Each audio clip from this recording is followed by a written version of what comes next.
Hey, everybody. Welcome to this week's installment of Market Like You Mean It. We're talking about audiences and online traffic today. So we titled this episode, Where's My Audience? And we're basically going to talk about, now that you've kind of built your marketing machine or you have some ideas for how to get a marketing campaign started, we've talked about how to market with intention and find your ideal target audience. We've talked about how to build that journey for your customer to take them from kind of discovery to ready to buy. We've talked about how to craft your message so that you have kind of the right words and you're engaging with them in a way that is meaningful. And now we're going to talk about how to find them. So presumably, once you have this kind of marketing machine built, you're going to want to fill it with people. And there's really two ways to do that, which we'll get into more next week, either inbound or outbound. You can either go out and find those people to put into this funnel, or you can have them come to you. So today, in terms of where's my audience, we're kind of going to talk about how you can outreach on different social media platforms, and then where online you can get other forms of traffic. Want to weigh in on anything, Crystal, before we kick off? No, you're doing great, Claire. So I think the biggest question that people have online is like, where is your audience, right? So one of the biggest things I run into as I'm out talking to people about their online marketing is overwhelm. That seems to be one of the biggest issues or struggles that people face when they're up against finding their audience online. Where do you start? There are so many different places to hang out online. You could be on Facebook, you could be on Instagram, you could be on Pinterest, you could be on LinkedIn, you could be on Snapchat, you could be on Twitter. You need to rank in Google. You need to be paying attention to your Google My Business listing. Should you even mess with Yahoo or Yelp or all those other sites? These are all really big questions. And I think part of what I want to do today is just outline a couple questions that you can ask yourself about your audience so that you're not having to spend time on all of these areas of the internet. It's too much, right? Especially if you're kind of DIYing your marketing or you're doing your marketing in-house. You want to be really efficient with your time. And if you try to access all of these channels, then what ends up happening? You're going to end up doing all of them, but kind of poorly. And you'll see so much better of a return if you pick 2 or 3 where your ideal clients are hanging out and you maximize all your efforts there and you kind of double down. Thoughts? Yeah, when you're speaking to a business owner that's a DIY marketer, the overwhelming feeling they have is typically because of fear, right? It's really easy to get intimidated by the things that we don't know that well. It's really easy to get intimidated by things that we aren't naturally the experts at. It's really hard to be a small business owner and wear all the hats. And marketing is just, it's this huge umbrella term, and there's so many things that are relevant, and there's so many differences in opinion there. It's completely scary. And it's scary because there are so many options. If you think about it from the perspective of a budget, my goodness, how do you even comprehend where you should be spending your money? And it's really easy to get rejected in marketing, particularly with a lot of outbound efforts. And I think all of these things just, it's a cornucopia of fear if we really think about it. So, hopefully between this week and next week, we can kind of help ease your mind a little bit that you don't have to do every effort. You can put your budget into a few of the right places rather than all of them, because that would be a waste. And, you don't have to fear rejection, because with rejection comes being accepted and starting to hear those yeses and starting to close more business. Yeah, exactly. And I think, I'm going to focus a little bit on social media for a bit, because I know that is the number one question on most people's minds in terms of getting online traffic. It's the kind of the place every business owner wants to be hanging out at the moment. So I think the first place to start when you're trying to think about there's two things you have to do, right? First, you have to attract your audience online. You have to get them to your social profiles, and then you have to engage them, right? You could have 5,000 likes on your Facebook page. It doesn't matter if only like 2 people are engaging with that content. So you got to focus on those two aspects, right? In terms of getting traffic to this marketing funnel that you've now built. So the first thing you want to do is, it's going to sound really simply and kind of stupid, but all you have to do is ask your audience where they're hanging out. Ask your current clients what their favorite social media platform is. Ask them where they spend most of their time. If you have current social profiles, look at them. Look at where you're getting your best engagement. If you're getting 2 likes on your Facebook page, but you're getting hundreds of views on your Insta story or your Instagram, don't waste a ton of time on your Facebook page. It doesn't matter. Your audience is already telling you where they want to engage with your business. So that's a good place to start. Where are your current clients engaging with you? Where's your current audience engaging with you? And that will kind of automatically tell you where you should be prioritizing your time. If you're not sure, or you don't have a social presence that you've really grown, or you're just starting out, then another good thing to look at is, what is the platform currently being used for? Instagram is a great example of this. It's currently being used for lifestyle type things, right? Things that are visual. We see people on there posting their workout progress. We see people on there posting what they're eating. We see people on there posting their pets, their babies. It's all things related to kind of lifestyle content, right? So if you are in a business where you sell to other business owners, that might not be the best use of your time. If you're in a business where you promote any type of wellness, you promote any type of lifestyle type things, anything that you do is visual, like maybe you're an artist or you sell jewelry, anything like that is going to perform really well on there. So looking at what type of content is already being consumed on that platform regularly, and whether or not that aligns with the content that you create in your business. Do you have anything? I feel like I'm saying a lot of words here, Crystal. Well, you are, but I mean, it really drives home the idea of where should you be, right? I mean, Twitter may not make a lot of sense for a lot of businesses, right? I love Instagram from a personal level, but professionally, I mean, am I supposed to just take pictures of a bunch of written words? It's not a content platform. Instagram every day, right? So really think about where should you be posting. And, if there are certain platforms that you like to use, I'm not crazy about Twitter. I really enjoy using Facebook. It just so happens to make sense for me to spend more time on Facebook than it does on Twitter. So if you have platforms that you really like to use, it's okay to kind of dig a little deeper into that and find out, is that a good place for me to be? And you always have to consider what's the popularity and the demographics of this platform. Some people love Pinterest. Pinterest is used most frequently on Saturdays from 11 p.m. to 3 a.m. What am I going to do with that in my business? I mean, so there's so many things that you really need to think about in terms of social media. And I know that this all reverts back to that, oh my God, this is very overwhelming. But if you break it down into small pieces, just start writing down little bits. And even if you research it slowly, you really will start to get to where you need to be on that.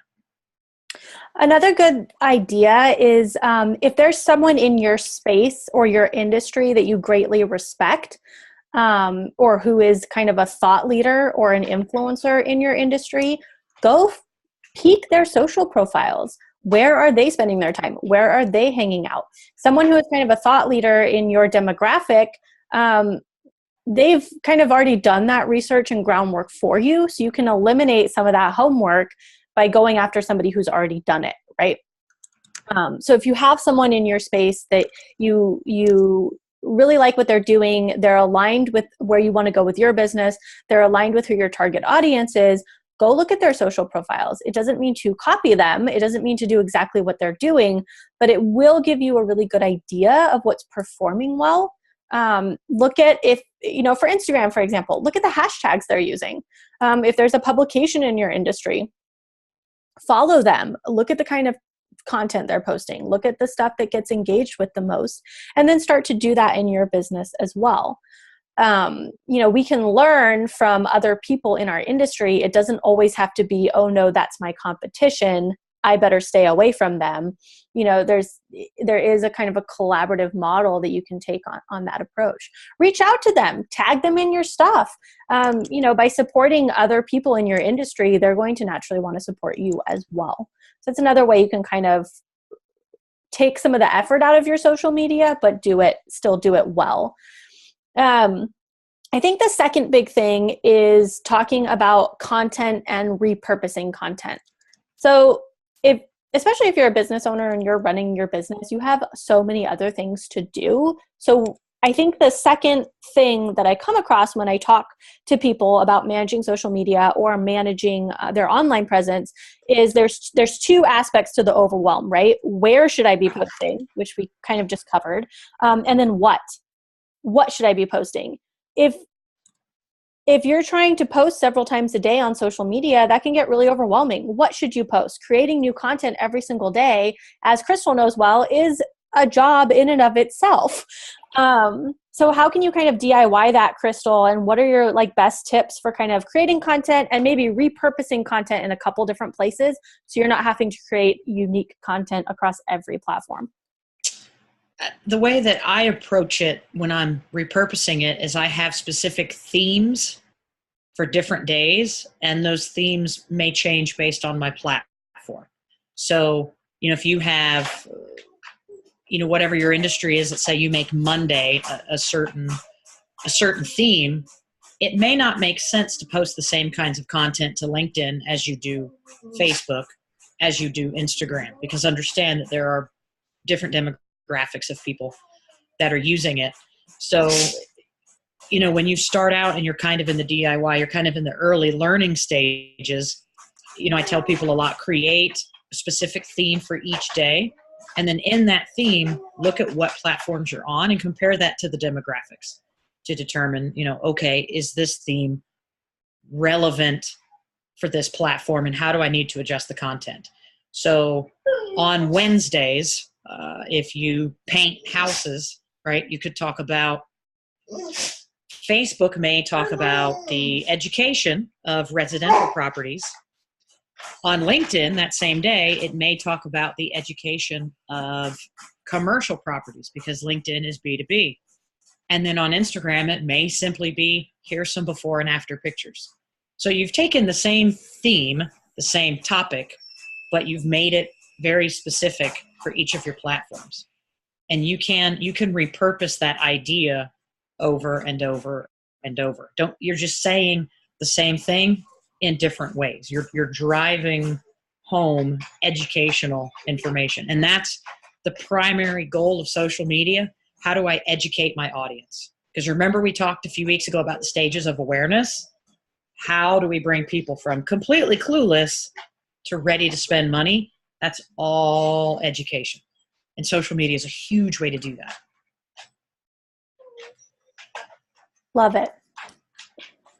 And so I think content creation is a beast, and we could probably do, an entire marketing series on that as well. So we are just kind of glossing over it today. But I do encourage you, if you are overwhelmed with that, looking into outsourcing it or getting some help, or creating a calendar can be really helpful too. If you don't have a content calendar in your business, it can be a pain to set it up each month, but it'll make every day so much less overwhelming. It's really simple. It's really similar to just like meal planning. If you meal plan at home on Sundays, so you know what your meals are going to look like for the week, that's really all a content calendar is. It's making sure that you kind of have a roadmap for the next month or the next 3 months or whatever, so that every day you're not waking up with that kind of like, oh crap, what am I going to post about today?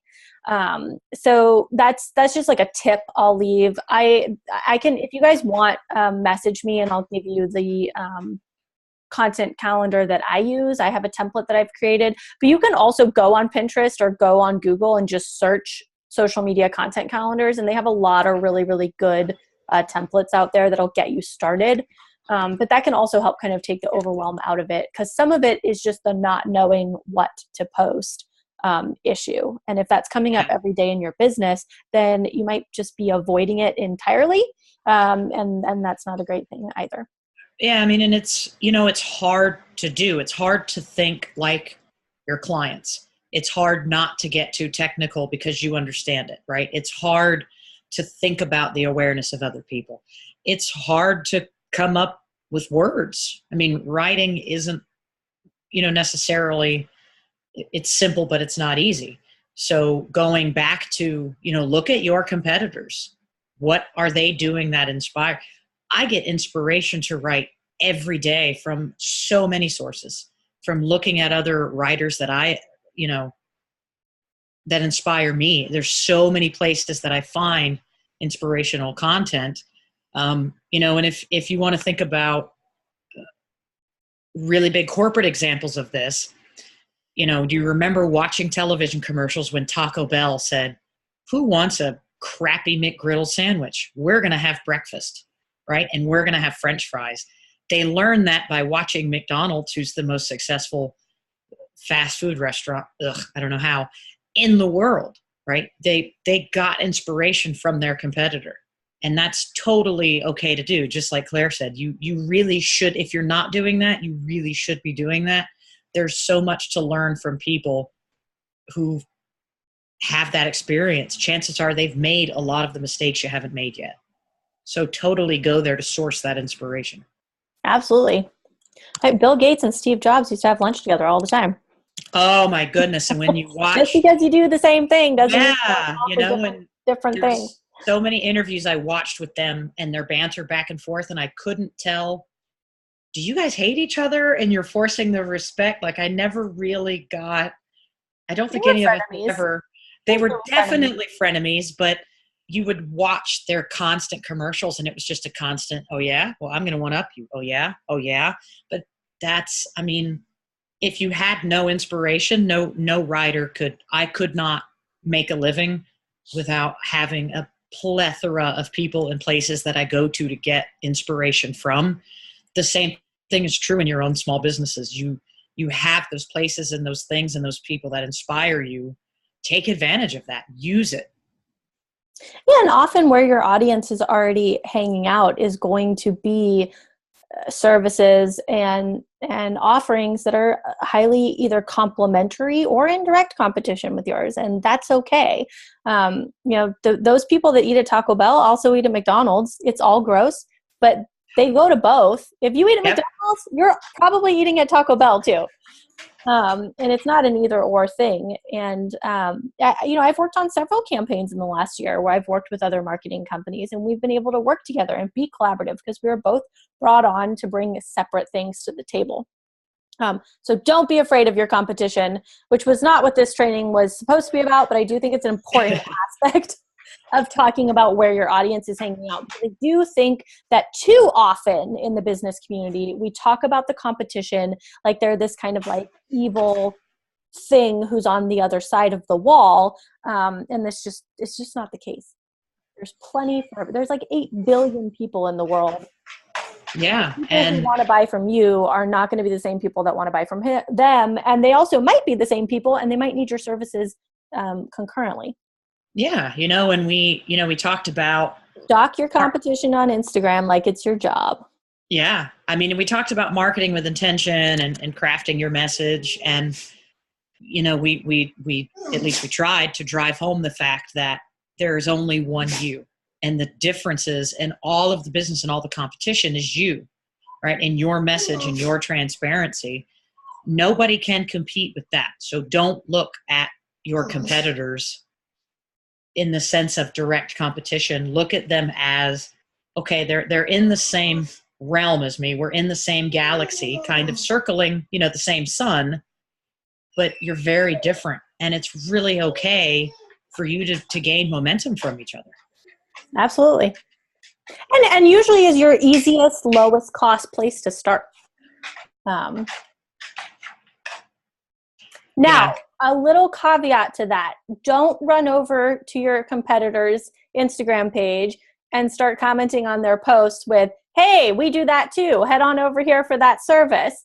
There's a right way and a wrong way to do it. But what you can start doing is if you have a business Instagram page or business Facebook page, engage, like their posts, leave a helpful comment, leave a note of encouragement, because what's going to happen is that audience who's already following someone who's also in your space is going to see that you came in, you played really nice, you contributed to their community in a valuable way, and they're going to go check out your profile and they're going to think about following you.